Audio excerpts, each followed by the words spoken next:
Amén. Mateo capítulo 3, versículos del 1 al 12. Dice la palabra de nuestro Dios. En aquellos días vino Juan el Bautista predicando en el desierto de Judea y diciendo: arrepentíos, porque el reino de los cielos se ha acercado. Pues este es aquel de quien habló el profeta Isaías cuando dijo: voz del que clama en el desierto, preparad el camino del Señor, enderezad sus sendas. Y Juan estaba vestido de pelo de camello y tenía un cinto de cuero alrededor de sus lomos, y su comida era langostas y miel silvestre. Y salía a él Jerusalén y todo Judea y toda la provincia de alrededor del Jordán, y eran bautizados por él en el Jordán, confesando sus pecados.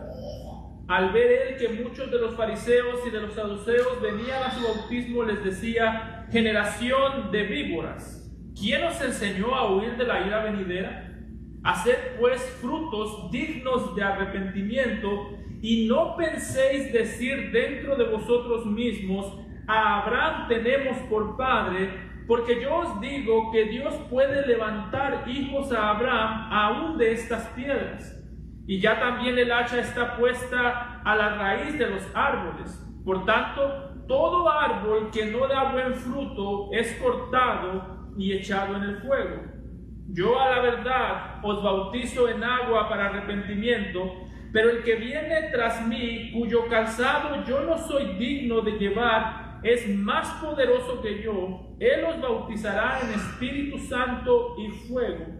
Su aventador está en su mano, y limpiará su era, y recogerá su trigo en el granero, y quemará la paja en el fuego que nunca se apagará. Amado Padre, te damos gracias por este siervo tuyo, por esta voz que clama o que clamó en el desierto para preparar el camino para nuestro Salvador. Señor, te pedimos que nos ayudes a ver su mensaje como un mensaje reciente, como un mensaje necesario el día de hoy, y ayúdanos a verlo, Señor, como algo que el mundo todavía necesita escuchar. Señor, te pedimos para que si aquí hay alguien que nunca ha conocido el arrepentimiento, si hay alguien que nunca ha conocido el arrepentimiento abandonando su incredulidad, Señor, que tú los traigas el día de hoy de muerte a vida, que abras sus ojos. Y a nosotros, Señor, que nos ayudes a recordar la bendición que hay de saber que podemos arrepentirnos de nuestros pecados para ser restaurados.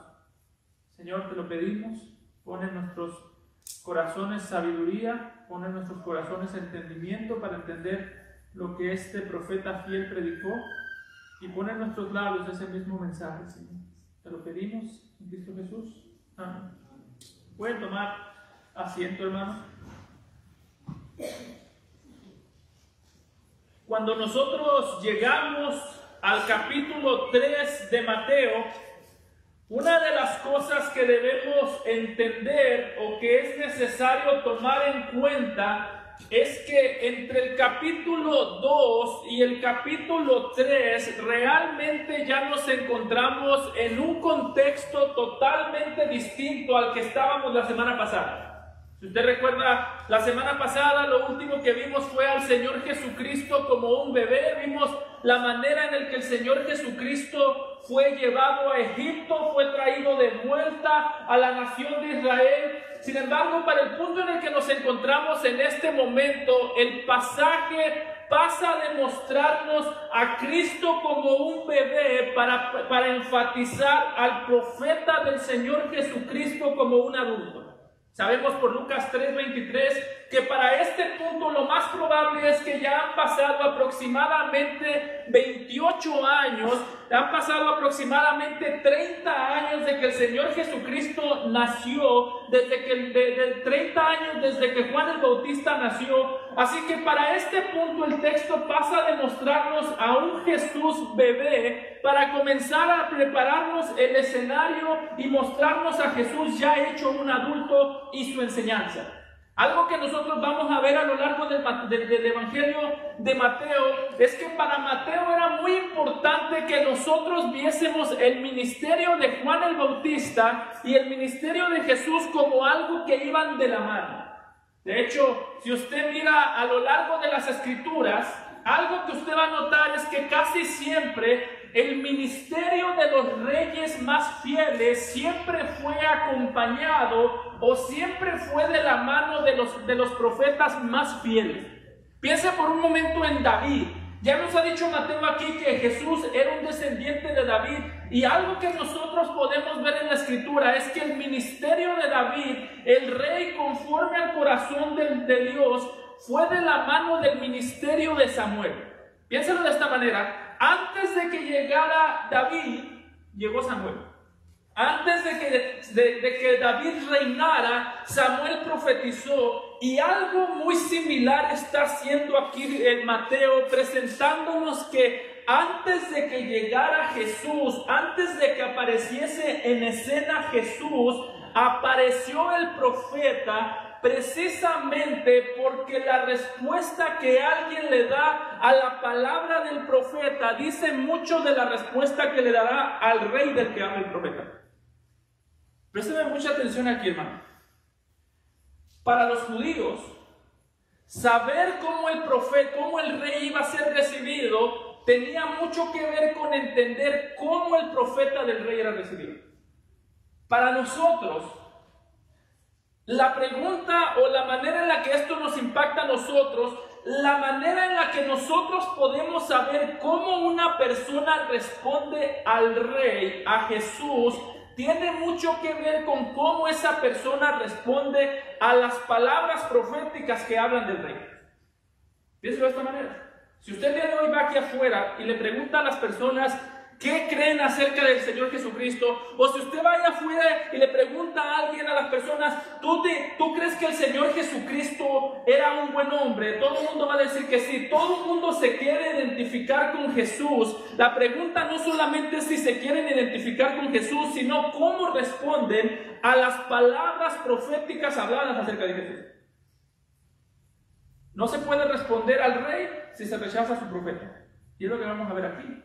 En todo el capítulo 3, algo que usted va a notar es que la respuesta que le dan al profeta, a Juan el Bautista como profeta, tiene mucho que ver con la respuesta que le darán a Jesús como el rey al que apuntaba el profeta. Por eso, una vez más, la prueba de oro para saber si alguien realmente está entendiendo quién es Jesucristo es saber si esa persona entiende qué es lo que la Biblia dice de Jesucristo. Jesús mismo, cuando oraba por su iglesia, le dijo a Dios: santifícalos en tu verdad, tu palabra es verdad. Si permanecieres en mí y en mis palabras, serás verdaderamente mis discípulos, dijo Jesús. Por eso, algo que yo quiero que entendamos el día de hoy: separar a Jesús de las palabras que hablan acerca de Jesús es una evidencia de que, para empezar, no hemos entendido quién es Jesús. Hoy en día existen muchos movimientos de personas que dicen: yo quiero creer en las palabras de Jesús y nada más. Por eso, si usted tiene una Biblia y su Biblia tiene letras en rojo, muy posiblemente la intención de esto es: préstale atención a esto, a lo que Jesús dijo, no te preocupes tanto por lo demás. Pero hermanos, no hay nada más alejado que la verdad que decir: préstale atención a las palabras de Jesús y no te preocupes por todo lo demás. Jesús diría: si crees en mí, crees en toda la palabra que mi Padre ha hablado de mí. Por eso aquí nos presentan a Juan el Bautista, y una de las cosas que vamos a ver es que cuando la Biblia habla de Juan el Bautista, habla de él como el profeta más grande o como el hombre más grande nacido de mujer, precisamente porque él se separa de todos los profetas.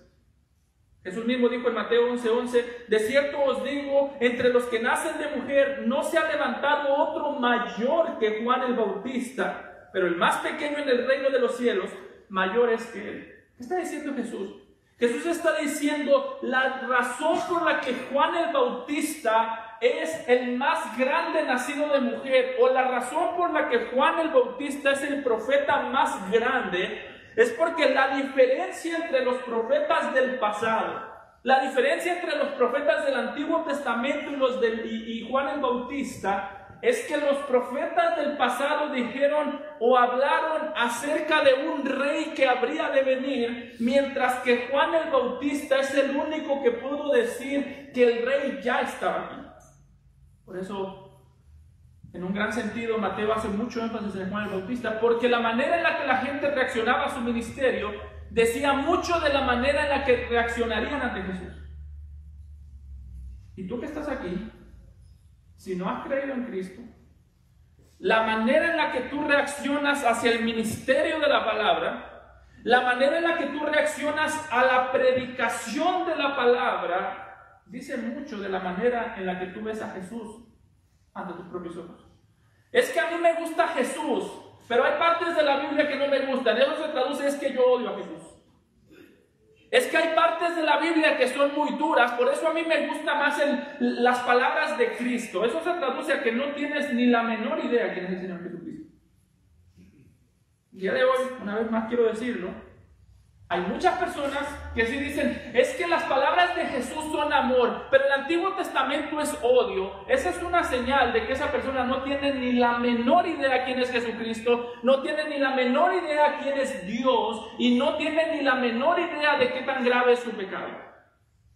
Por eso, lo que yo quiero que tú hagas antes de empezar a escuchar esta predicación es: escucha el mensaje de Juan el Bautista, y la manera en la que tú reacciones a ese mensaje el día de hoy dice mucho qué crees tú acerca de Jesús.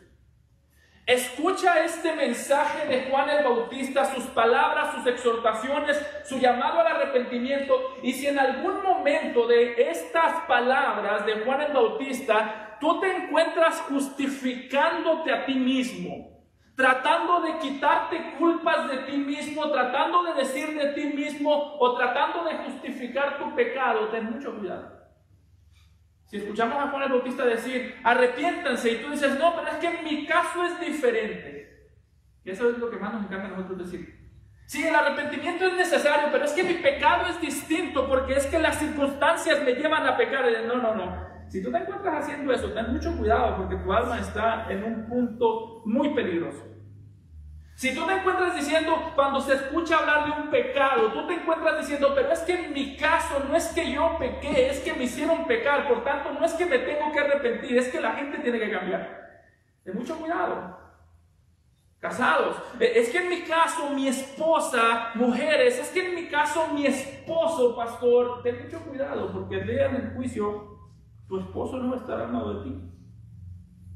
Jóvenes, es que mis padres, déjame decir esto con mucha claridad, la manera en la que tú y yo respondemos a este mensaje dice mucho del estado de salud de nuestro corazón y dice mucho del estado del alma que nos encontramos el día de hoy. Por eso nota que aquí Mateo mete a Juan el Bautista y nos habla principalmente de su mensaje y nos lo describe como un profeta que va a traer edificación. Nota el versículo 1 al 3. En aquellos días, ya han pasado 28 años desde el capítulo 2 al capítulo 3. En aquellos días vino Juan el Bautista predicando en el desierto de Judea y diciendo, arrepentíos, porque el reino de los cielos se ha acercado. Pues Juan el Bautista, es aquel de quien habló el profeta Isaías cuando dijo, voz del que clama en el desierto, preparad el camino del Señor, enderezad sus sendas. Nota que aquí cuando Mateo describe el ministerio de Juan el Bautista, lo describe como un ministerio de edificación. ¿Y cómo podemos saber que lo está describiendo de esa manera? Porque si notamos, Juan no solamente nos dice el mensaje que predicaba, sino que nos dice el lugar donde predicaba ese mensaje. Nota que lo primero que dice es que llegó Juan el Bautista predicando en el desierto. Para nosotros quizás eso no tiene mucho sentido, quizás que un predicador hable en el desierto es inclusive hasta un poquito extraño, porque en el desierto usualmente no hay nadie. Pero la razón por la que aquí nos dice que Juan comenzó predicando en el desierto es porque para los judíos el desierto usualmente era un lugar de edificación. Piénsenlo de esta manera: ¿dónde llevó Dios a su pueblo después de sacarlos de Egipto? Al desierto. El desierto fue el lugar donde inició la relación de Dios con la nación de Israel. El desierto era el lugar donde se expuso el corazón de la nación de Israel cuando se quejaron. El desierto fue un lugar de juicio. El desierto era sumamente importante precisamente porque en el desierto salía a la luz el pecado del pueblo, y en el desierto conocieron la misericordia de Dios. De hecho, el mismo profeta Oseas, en Oseas 2, 14 y 15, cuando habló, describió el desierto como un lugar donde Dios volvería a enamorar a su pueblo, cuando dijo: pero he aquí que yo la atraeré. Entonces Dios atraerá a la nación de Israel y la llevaré al desierto y hablaré a su corazón y le daré sus viñas desde ahí y el valle de Acor por puerta de esperanza, y ahí cantaré como en los tiempos de su juventud y como en el día de su subida de la tierra de Egipto. ¿Sí notas? Dice el profeta, o dice Dios a través del profeta: cuando yo quiero restaurar a mi pueblo, cuando yo quiero ministrar el corazón de mi pueblo, es el desierto el lugar correcto para hacerlo. Que dicho de alguna manera, si usted le pregunta a alguien, si usted le dice a su esposa: te voy a llevar al desierto para enamorarte, su esposa va a decir: mejor llévame a otro lado con poquita más agua. O vamos a ir al desierto y ahí vamos a comer bajo los rayos del sol y ahí te voy a enamorar. El punto aquí es: el desierto era muchas veces para la nación de Israel, cuando usted ve la escritura, es el lugar donde ellos no querían estar. Cuando renegaron contra Moisés, lo que decían es: ¿para qué nos trajiste a este desierto a morir? Cuando renegaron contra Dios, decían: ¿por qué estamos en este lugar? El desierto era el lugar donde la nación no quería estar, pero era el lugar donde salía lo que había en el corazón, y era el lugar donde Dios trataba con el corazón. Que a manera de ilustración podríamos decir: el día de hoy nosotros tampoco queremos estar en el desierto. Lo feo de estar en un desierto, o lo feo de estar en un lugar de estos, como lo describe la Biblia, es precisamente que cuando estamos, por así decirlo, en el desierto, salen las peores cosas que hay en nosotros. Piénselo de esta manera: si usted el día de mañana pierde su trabajo y no hay otra opción de trabajo, va a salir lo peor que hay en usted. Si el día de mañana yo pierdo a un hijo, a mi esposa, a alguien que yo amo, va a salir lo peor que hay en mí. Eso es lo feo. ¿Y sabes por qué es feo? Porque va a salir lo que siempre estuvo ahí. Es decir, cuando Dios llevaba a la nación de Israel al desierto, no es que se volvieron quejumbrosos porque estaban en el desierto, es que eran quejumbrosos y el desierto les ayudó a sacar lo que siempre estuvo ahí. Por eso es que debe haber en nosotros un sentido de abrir bien nuestros ojos para ver nuestro corazón, no solamente cuando estamos en tranquilidad, sino cuando hay sufrimiento, porque, hermano, tristemente, cuando nosotros estamos en el sufrimiento, cuando nosotros estamos en ese lugar donde Dios llevaba a la nación de Israel a esos desiertos, lo que sale ahí es la realidad de lo que siempre estuvo ahí. Es que cuando pasa algo me vuelvo impaciente. No, es que tú ya eras impaciente. Es que cuando pasa algo me vuelvo enojón. No, es que tú ya eras enojón. Cuando pasa algo me vuelvo. Es que no nos volvemos. El sufrimiento nos da la oportunidad de sacar y ver lo que hay en nuestro corazón. Lo hemos dicho en el pasado, pero cuando a mí me llevan a mi límite es cuando yo veo quién soy.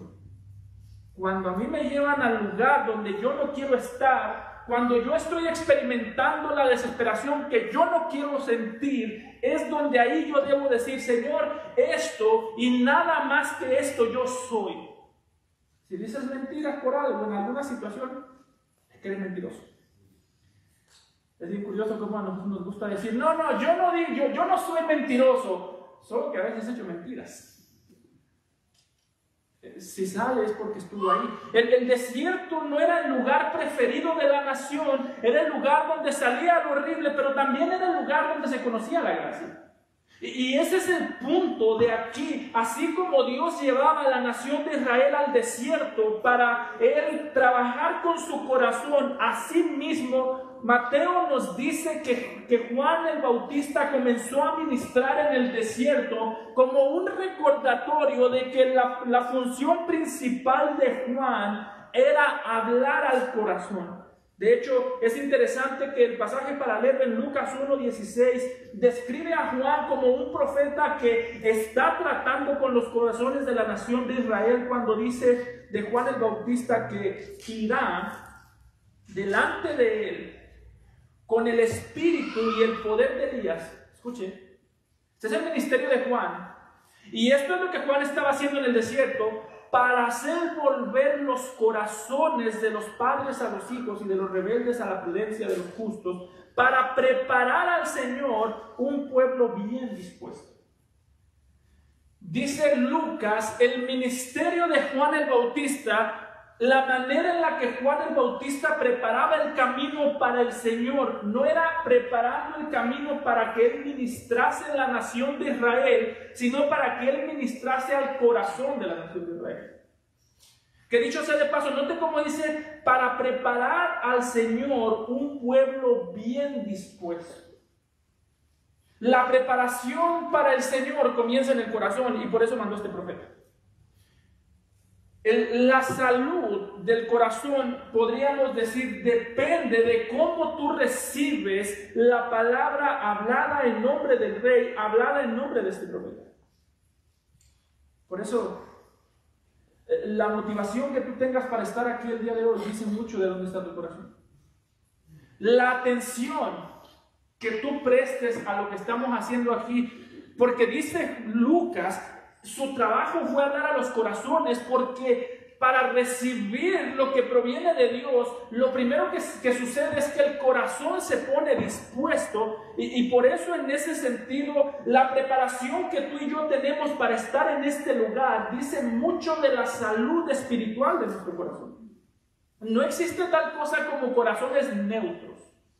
O tú estás aquí dispuesto y con gozo para escuchar, para recibir, para creer, para practicar, y todo eso está en tu corazón, o tú simplemente estás aquí con rebeldía. Pero no existe un punto medio. Yo me atrevería a decir inclusive que la manera en la que tú y yo nos preparamos el día de ayer para estar aquí el día de hoy, dice mucho de dónde está nuestro corazón. Por eso es que lo que hacemos aquí, hermanos, no puede ser una simple costumbre. La manera en la que yo me preparo ayer, la manera en la que yo utilicé lo que se me enseñó la semana pasada para estar aquí el día de hoy, dice dónde está mi corazón. Esa era la tarea de Juan, preparar el camino, abrir las sendas del corazón para que la palabra fuese bien recibida. Una vez más, ¿quieres saber qué tan saludable está tu corazón espiritualmente hablando? Hazte esta pregunta. ¿Cuánta urgencia tienes para que se acabe lo que está sucediendo el día de hoy? Decía un teólogo de nombre N.T. Wright, él decía, la adoración verdadera en la iglesia no se está fijando en el reloj todo el tiempo. ¡Wow! Algo tan simple. Él dice, una adoración que es de verdad, en un corazón dispuesto, como lo que Juan el Bautista estaba buscando hacer aquí. Dice que está siendo alimentado por la palabra. Un corazón realmente lleno de adoración no tiene sus ojos puestos en la letra de la canción y el otro puesto en el horario del reloj para ver a qué hora va a salir. Cosas tan simples. Eso refleja mucho dónde está nuestro corazón. Y aquí Juan es descrito como un profeta que está hablando el corazón. Así que en este sentido, cómo nuestro corazón responde a este mensaje nos dice mucho de cómo está nuestra salud espiritual. Y en otro sentido nos dice de cuánto gozo estamos experimentando. Porque si notamos, Mateo nos dice que el mensaje de Juan era el arrepentimiento. Y no sé si a usted le pasa como a mí, pero cuando usualmente pensamos en Juan el Bautista, pensamos en él como un hombre duro. ¿No le ha pasado a usted? que de hecho Juan el Bautista, cuando hacen películas de Jesús, siempre es presentado como alguien duro, como alguien despiadado, como alguien que soltaba la verdad a pedradas. Pero ese no es el retrato que Mateo nos quiere presentar. El llamado al arrepentimiento que Mateo nos presenta aquí no tiene que ver, o la tarea principal de Juan no era tirar la piedra para lastimar, sino que la tarea principal de Juan, aunque tenía que tener la firmeza para hablar del pecado, era la consolación. ¿Alguna vez usted ha relacionado el arrepentimiento con consuelo? Decir, yo necesito arrepentirme para encontrar el consuelo por mis culpas. Yo creo que no, usualmente tenemos un concepto tan erróneo del arrepentimiento que pensamos que una persona arrepentida es una persona que anda derramando lágrimas todo el tiempo, que es una persona que anda diciendo lo pecadora y lo malo que es una persona que anda hablando de cuán perversa es ella. Sin embargo, cuando Mateo nos describe a Juan, describe su mensaje como un mensaje de edificación y como un mensaje de consolación. De hecho, el mismo profeta Isaías, cuando profetizó acerca de Juan el Bautista en Isaías 40, 1 y 3, describió su mensaje de arrepentimiento como un mensaje que trae consuelo. Es un mensaje duro, pero es un mensaje de mucho consuelo. Note cómo lo dijo Isaías en Isaías 41 al 3, cuando describió el mensaje de Juan el Bautista y dijo: consolaos. Lo primero que nos dice de Juan el Bautista es un profeta que trae consuelo. Consolaos, consolaos, pueblo mío, dice vuestro Dios. Hablad al corazón, otra vez el corazón de Jerusalén.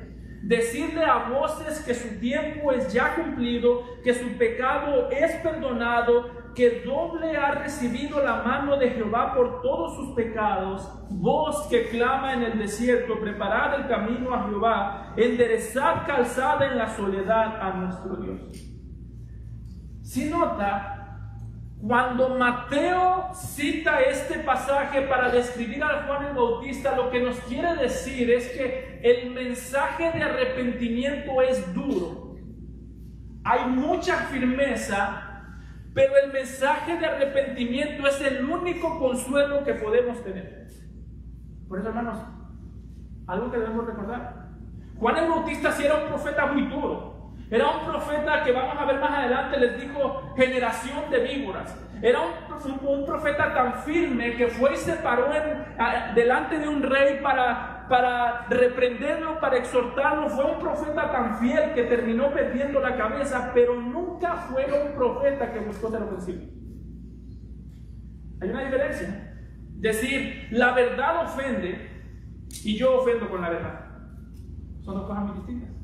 Yo puedo decir la verdad y por la naturaleza de la verdad, ofender al que le escucha. Yo puedo decirle a alguien: arrepiéntete, eres pecador, estás bajo la ira de Dios, y que él se ofrenda por eso, pero al mismo tiempo es muy distinto que yo utilice la verdad para ofender a otros. Y Juan el Bautista nos dijo lo segundo. La tarea de Juan el Bautista no era ofender, sino edificar. Y cuando hablamos de esto, del arrepentimiento, edificaba precisamente porque el punto del arrepentimiento es el gozo de entender el perdón. Por eso, hermanos, una vez más, el día de hoy está muy de moda esta doctrina que enseña o que habla mucho de el arrepentido es aquel que vive todo el tiempo llorando por su pecado. Y no estoy hablando por el pecado de hoy, sino diciendo: mira qué terrible fui yo en el pasado, mira que el peor de los pecadores. Pero ese no es lo que nos muestra la Biblia en el arrepentimiento. El punto del arrepentimiento es que yo pueda experimentar el gozo, y de hecho el punto y el verdadero arrepentimiento, lejos de traerme golpeándome todo el tiempo por mi pecado, me trae reconociendo mi pecado y reconociendo la misericordia. Dice Pablo en 2 Corintios 7:10: porque la tristeza, que es según Dios, causa arrepentimiento para salvación sin remordimiento, pero la tristeza del mundo produce muerte. Note las palabras que utiliza. Y esta es una Biblia, otra versión se llama Biblia textual.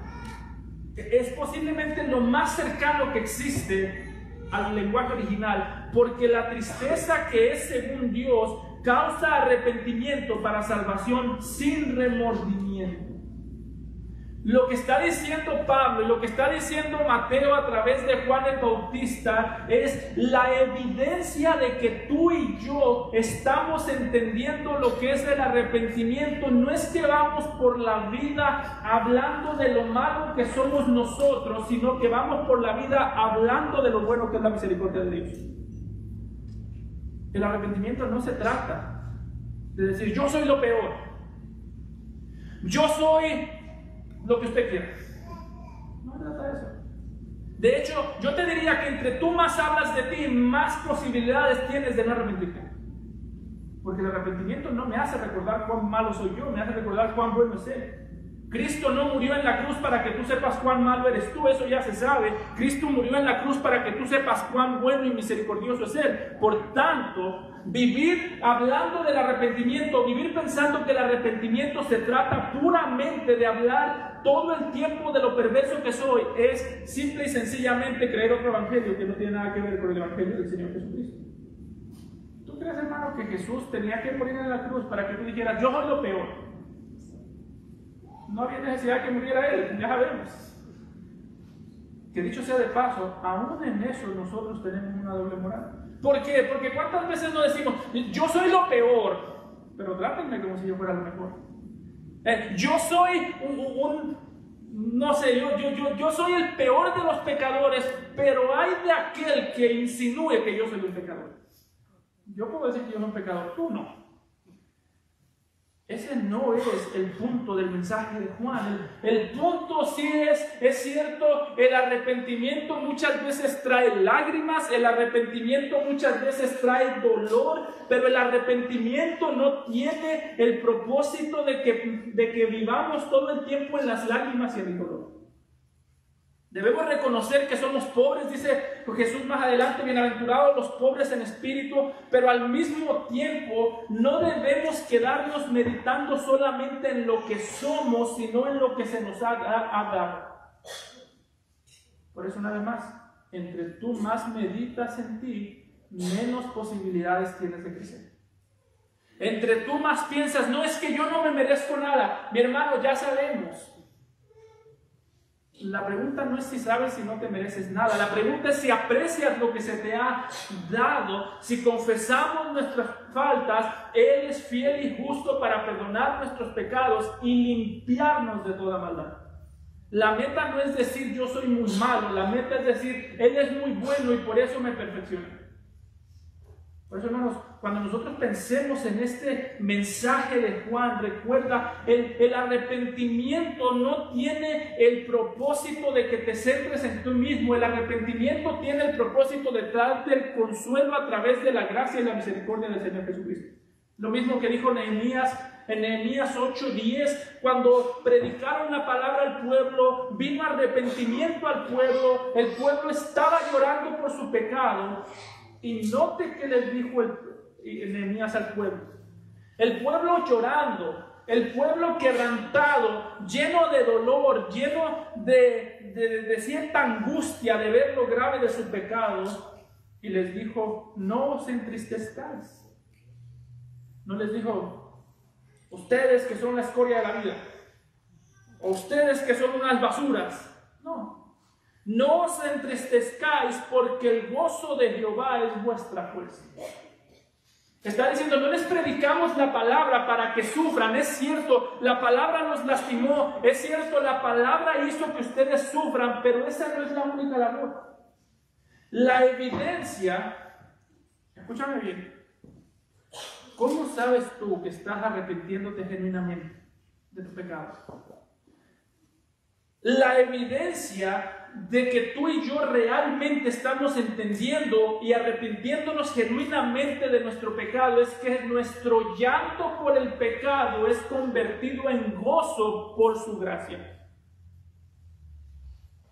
Si mi arrepentimiento me mantiene en mí, eso no es arrepentimiento, eso es remordimiento. Eso le pasó a Judas. Y si nosotros hubiésemos visto a Judas, hermano, nosotros porque sabemos la trama, sabemos lo que sucedió con él, pero si nosotros hubiésemos visto a Judas, hubiésemos dicho, wow, qué hombre tan humilde. Porque se arrepintió, porque pecó, negó a Jesús, igual que Pedro, se arrepintió, lo dijo con sus labios, no debía haber hecho eso, lloró y siguió llorando, se suicidó. Hubiésemos dicho, este hombre realmente sabía lo grave del pecado. ¿Sabes cuál era el problema? Sabía lo grave del pecado, pero no sabía la grandeza de la gracia. Y dice Pablo, donde abundó el pecado, sobreabundó la gracia. Oye, es que él sabe lo grave que es su pecado. Eso no prueba nada. El diablo también sabe lo grave que es su pecado. Otra vez, Nehemías, no os entristezcáis, porque el gozo de Jehová es vuestra fuerza. El arrepentimiento que me lleva a centrarme en mí mismo no es arrepentimiento. Sí, se ve bonito, sí es aplaudido, sí es admirado, sí el pastor va a decir que humilde porque como llora por su pecado, pero a mí me preocupa igual que un hombre que no se arrepienta, me preocupa uno que dice que se arrepiente, pero lejos de reconocer la gracia de Dios en Cristo, en la cruz del Calvario, continúa centrado en su propio pecado. Eso es grave, hermanos. Es muy grave. ¿Saben por qué? Porque eso es orgullo disfrazado de humildad. El humilde dice, Señor, tú cubriste mi pecado. Yo no lo merecía y gracias, te voy a adorar por ello. El orgulloso dice, Señor, lo que Jesús hizo en la cruz no fue suficiente, por tanto yo voy a seguir cargando mi pecado. Voy a llorar por mi pecado. Voy a sufrir por mi pecado. Me voy a latigar, me voy a autoflagelar, darle golpes por mi pecado. Y hermano, eso es peligroso. ¿Sabes por qué? Porque si tú haces eso con tu pecado, tú vas a hacer eso con el pecado de tu esposo y de tu esposa. ¿Sabes tú por qué cuando tu esposo peca contra ti, tú se lo recuerdas tanto? Porque se te olvida que ya Dios lo olvidó. Porque no puedes creer que Dios te perdona a ti, mucho menos vas a creer que se perdonan los pecados contra ti. En este sentido, la manera, la relación que nosotros tenemos con el pecado, con la culpa, dice mucho de dónde está nuestro arrepentimiento. Si yo no puedo olvidar las faltas de mi esposo contra mí, es porque posiblemente yo pienso que Dios no puede olvidar las faltas que yo cometo contra él. Por eso, ¿para dónde te lleva tu arrepentimiento?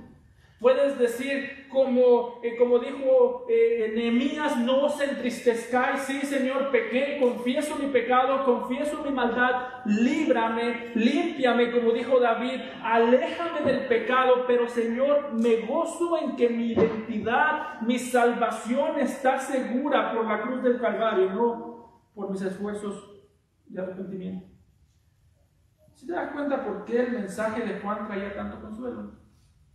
Porque les estaba diciendo, hermanos israelitas, ustedes necesitan recibir este perdón y necesitan creer en aquel que viene. De hecho, en este pasaje es interesante que cuando Mateo nos describe a Juan, lo describe como un profeta firme y al mismo tiempo como un profeta amoroso.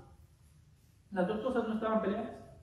Tenía la firmeza de hablar en contra del pecado y tenía la compasión de ayudarles a entender el perdón por el pecado. De hecho, lo describe como uno de los profetas más firmes del Antiguo Testamento y al mismo tiempo lo muestra como uno de los profetas más tiernos del Nuevo Testamento. Si notamos en el versículo 4 al 6, Mateo lo describe como Elías, que Elías era uno de los profetas más duros, más firmes, más fieles.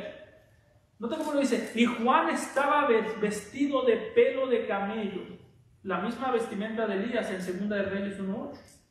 Estaba vestido de pelo de camello y tenía un cinto de cuero alrededor de sus lomos. Y su comida era langostas y miel silvestre. Y salía a él Jerusalén y toda Judea y toda la provincia de alrededor del Jordán, y eran bautizados por él en el Jordán, confesando sus pecados. Aquí nos dice, tenía la firmeza de Elías, por eso nos muestra a Juan vestido de pelo de camello, comiendo miel silvestre, comiendo lo que nosotros llamamos saltamontes. era un profeta con un aspecto muy rústico, pero al mismo tiempo era un profeta con un corazón muy tierno, que bautizaba y de esta manera, a través del arrepentimiento, consolaba a la nación de Israel. ¿Sí nota? No hay una cara de la moneda o la otra, son las dos. La firmeza nunca tiene que decir dureza. La firmeza, somos firmes para hablar del arrepentimiento y somos tiernos para perdonar, para reconocer el perdón que Dios ha dado a través del arrepentimiento. Y en este sentido, una vez más, Mateo quiere presentar a Juan como el nuevo Elías, como la profecía de Malaquías 4:5, cuando dijo: he aquí yo os envío al profeta Elías, antes que venga el día de Jehová, grande y terrible. Es interesante que cuando se habla de Juan el Bautista en el Antiguo Testamento, cuando se habla de Juan el Bautista en Isaías 40, se describe a Juan el Bautista como un profeta que anunciaría un éxodo. La nación de Israel estaba cautiva en Babilonia y está diciendo Isaías en Isaías 40: yo levantaré a mi profeta, este profeta les traerá un éxodo, los librará anunciará la libertad de Babilonia. Pero cuando llega Juan el Bautista, ya no anuncia la libertad de Babilonia, anuncia un nuevo éxodo, ya no libres de Babilonia, sino libres del pecado.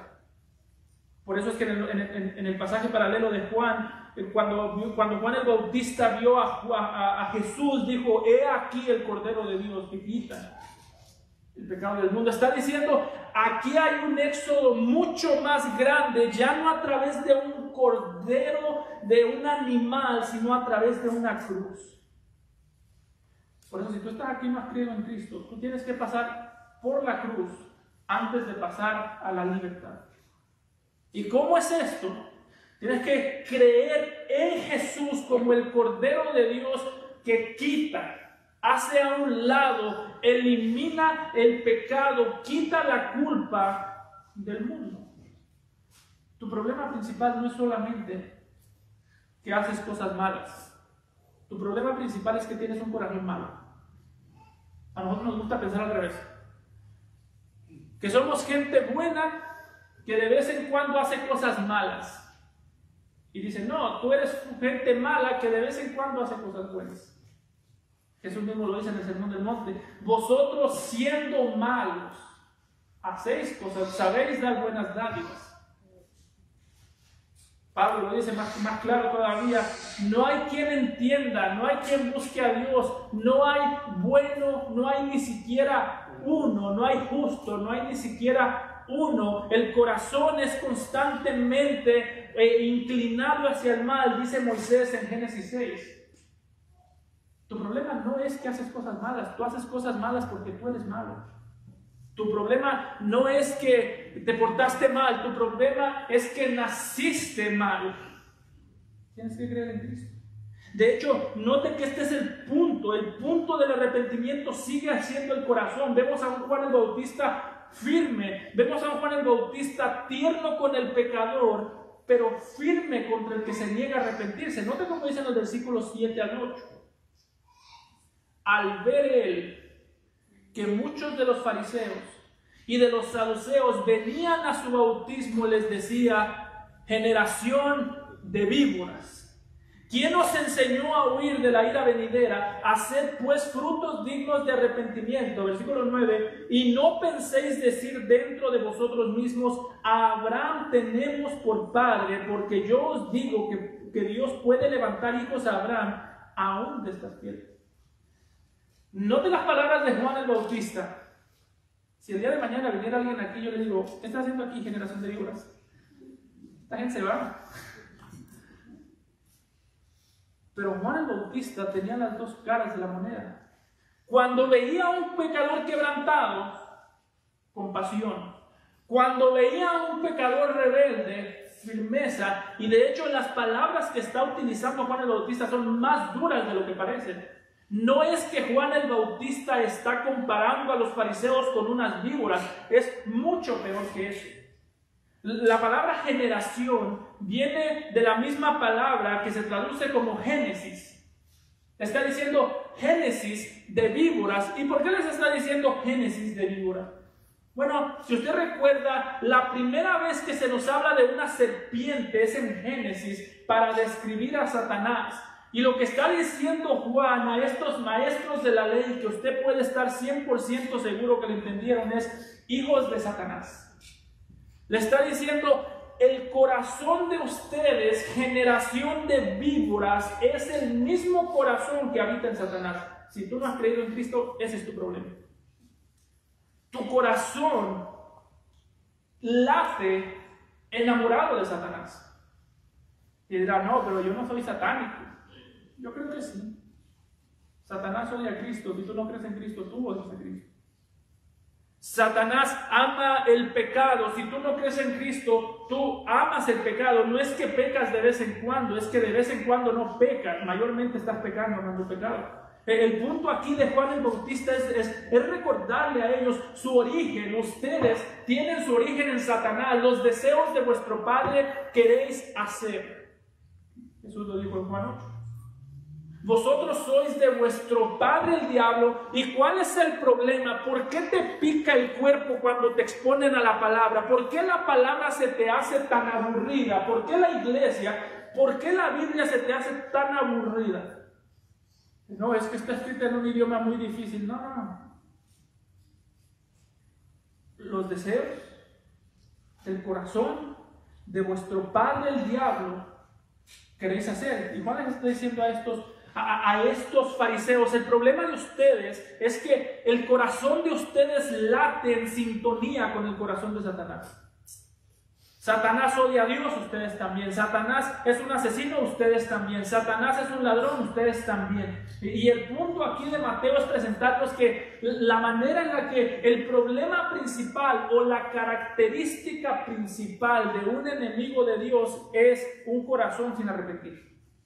La falta de arrepentimiento verdadero que nos lleva a encontrar consuelo y gozo en Jesucristo es la característica principal de un enemigo de Dios. Pablo lo dice también en Romanos 2:5, pero por tu dureza. Escuchen muy bien este pasaje. Este pasaje es algo que debería aterrorizarnos, sobre todo al que no es creyente. Pero por tu dureza y por tu corazón no arrepentido, atesoras para ti mismo ira para el día de la ira y de la revelación del justo juicio de Dios. Dice Pablo: el tesoro que te espera después de la muerte, si no te arrepientes, es ira. Es juicio de Dios, es sentir la mano de Dios aplastándote por causa del pecado que hoy tanto disfrutas. Disfrutar el pecado en la eternidad se traduce como sufrir la ira. Disfrutar el pecado se traduce como tener a un Dios enojado como tesoro. ¿Y todo por qué? Dice Pablo: por tu dureza y por tu corazón no arrepentido. ¿Sí notas? No son las circunstancias. Si el día de hoy venías manejando y renegaste por el que manejó a un lado de ti y renegaste con los carros de al lado, no fue por los carros de al lado que tú renegaste, fue por tu corazón. Si tú creciste en la iglesia y dices: yo no creo en Cristo porque en la iglesia me trataron mal. Qué lamentable que te hayan tratado mal en la iglesia, créemelo. Qué triste, pero la razón por la que tú no crees en Cristo no es solamente por eso, es por tu corazón. Tú podrías estar en una iglesia donde todo mundo fuese perfecto y quieres saber algo, tú seguirías odiando a Cristo con la misma intensidad que lo odias el día de hoy. Es que mis padres no me trataron bien. Qué triste. Yo no niego que eso duela, no niego que eso afecte, no niego que eso sea triste. Pero tú podrías tener a los padres perfectos y aún así tu corazón estaría en rebeldía contra Cristo. El punto no es que las circunstancias te hicieron duro, el punto es que tú te hiciste duro y utilizaste las circunstancias como excusa. Jóvenes, es que mis papás, no son tus papás. Eres tú. El día del juicio no será contra tus papás, será contra ti. Cree en el Señor Jesucristo. No es lo difícil, lo dura que es la vida, es lo duro que está en nuestro corazón. Por eso aquí Juan el Bautista le dice a los fariseos, los exhorta a arrepentirse. Y note que el arrepentimiento del que habla no se trata solamente de hacer cosas buenas. A veces decimos, arrepentimiento es cuando yo hacía lo malo y ahora hago lo bueno. Lo incluye, pero no lo es todo. Piensa en los fariseos. Los fariseos hacían lo bueno. Los fariseos, de hecho, lo que Jesús les decía es, lo que vemos en los fariseos es que muchas veces hacían aún más de lo que se les pedía. El punto de la parábola del fariseo y el publicano. Hacían mucho más de lo que se pedía. Arrepentirse no es solamente hacer lo bueno. Arrepentirse comienza con, antes de que haya una transformación externa, tiene que haber una transformación interna. Por eso Mateo o Juan le dice a los fariseos, no penséis, les está diciendo, tu problema es lo que piensas. Tu problema es tu mente, tu problema es tu corazón. No penséis decir dentro de vosotros mismos, a Abraham tenemos por padre. Le está diciendo Juan, tu problema no es solamente que haces cosas malas, es que tienes una mente y un corazón malo. Por eso, antes de haber una transformación externa, tiene que haber una transformación interna. Dios mismo lo dijo en Joel 2:13, rasgad vuestro corazón y no vuestros vestidos, y convertíos a Jehová vuestro Dios, porque misericordioso es y clemente, tardo para la ira y grande en misericordia, y que se revele el castigo. Si nota, lo que está diciendo el texto es, no solamente se rasguen sus vestidos, sino su corazón. No solamente aprendan qué es lo que yo quiero que haga, sino que sus mentes sean transformadas para que puedan hacer lo que yo los he llamado a hacer. Así que si tú no has creído en Cristo, el problema no es tu corazón, perdón, no es solamente tus obras, el problema es tu corazón. Y Juan aquí lo primero que hace es llamar para que vengan al arrepentimiento, y dice, el arrepentimiento comienza con la mente. Por eso, hermanos, si tú alguna vez predicas el Evangelio, déjame decirte cómo no se predica el Evangelio. Nosotros no le decimos a la gente, deja tu pecado y ven a Cristo. Eso lo hacen los católicos. Deja tu pecado, esfuérzate, colabora con la gracia de Dios y ven a Cristo. Ese no es el mensaje. Eso no fue el mensaje de Juan. Juan no les dijo, pórtense bien, se están portando muy mal. No, lo primero que hacemos no es decirle, deja tu pecado, sino ven a Cristo para dejar tu pecado. Porque de hecho, el peor pecado de los pecadores, de los que no creen en Cristo, precisamente es su confianza en todo menos en Cristo. Que es el problema de los fariseos. Dejen de pensar que tienen a Abraham por padre. Dejen de confiar en Abraham y confíen en Jesús.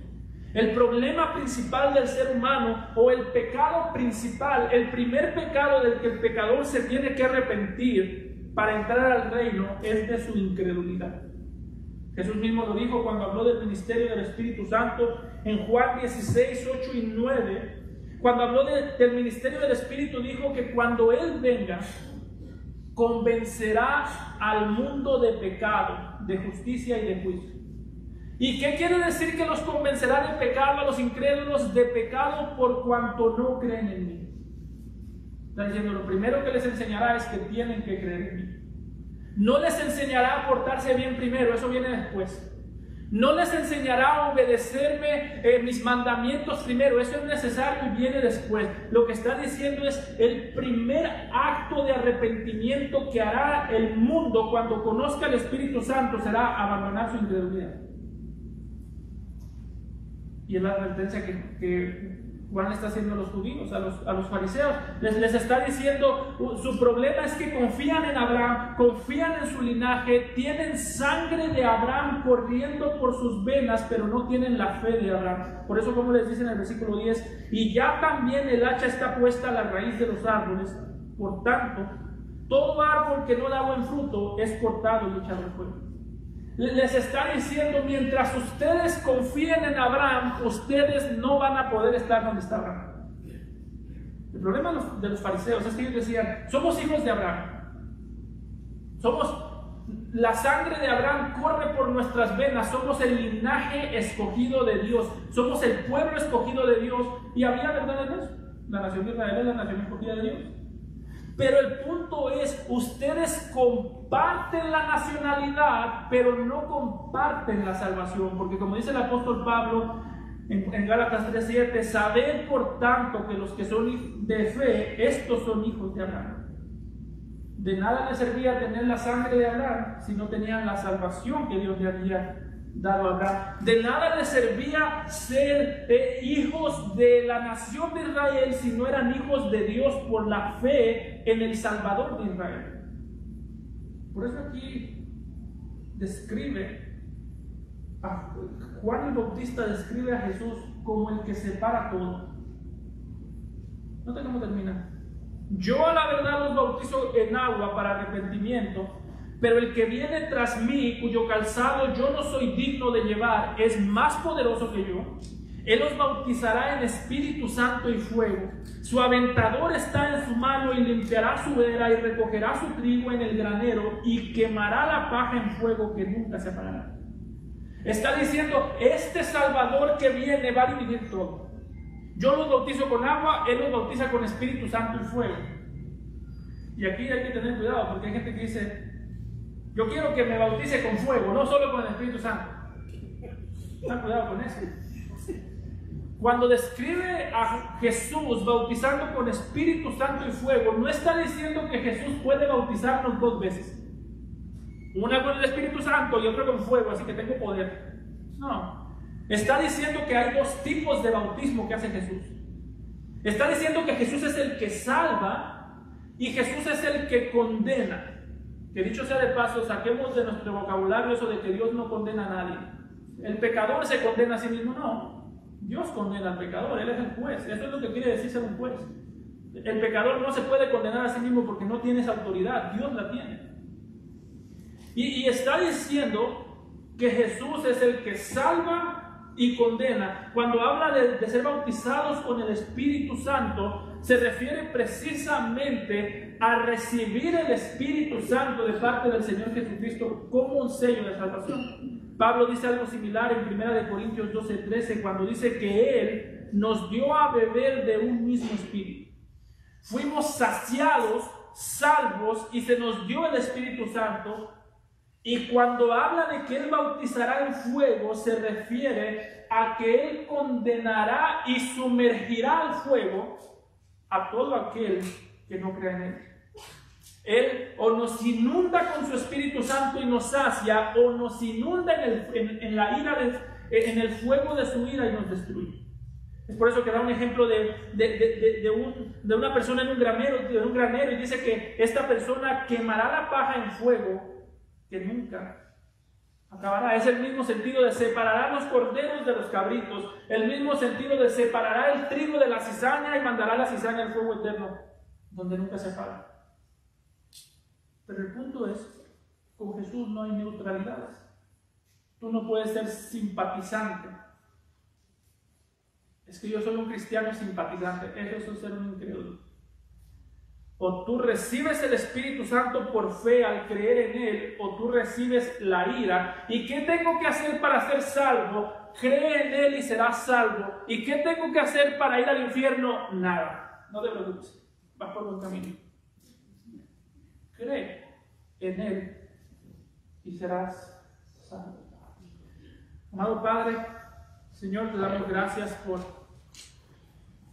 por tu palabra, por Juan el Bautista, por este ministro tan fiel que tú levantaste en aquellos días, quien sigue hablándonos el día de hoy, exhortándonos, consolándonos con este mensaje y animándonos con el arrepentimiento, Señor. Te pido por los que están aquí que no han creído en tu Evangelio, que ellos puedan creer, puedan descansar en Cristo como su Salvador y huir de la ira venidera, como decía Juan. Te lo pedimos, Señor, en nombre de tu amado Jesús. Amén.